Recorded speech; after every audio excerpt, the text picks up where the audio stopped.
ہم کریں گے ہر مظلوم کی حمایت۔ السلام علیکم، میں ہوں حورین فاطمہ اور آپ دیکھ رہے ہیں حمایتی نیوز HD چینل۔ نظر ڈالتے ہیں آج کی اہم خبروں پر۔ وفاقی بجٹ میں وزیر اعظم شہباز شریف کی سرکاری رہائش اور اخراجات 72 کروڑ سے بڑھا کے تقریباً 86 کروڑ روپے کر دیے گئے ہیں۔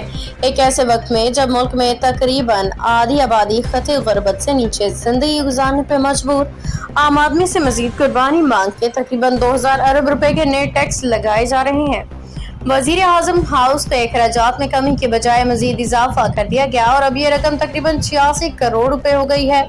قومی اسمبلی میں پیش کیے گئے وفاقی بجٹ 2025-26 کے مطابق وزیر اعظم ہاؤس کی گاڑیوں کے لیے 9 کروڑ روپے کا بجٹ، وزیر اعظم ہاؤس کی ڈسپنسری کے لیے 1,44,00,000 روپے، وزیر اعظم ہاؤس کے باغیچے کے لیے 4,48,00,000 روپے بجٹ رکھنے کی تجویز ہے۔ وزیر اعظم کے دوروں کے لیے 60 لاکھ روپے، پی ایم چیریٹی کے لیے 42 لاکھ روپے بجٹ مختص کرنے کی تجویز دی گئی ہے۔ باخبر رہیے ہر جگہ ہر وقت، جانیے ملکی و غیر ملکی حالات و واقعات یقین کے ساتھ۔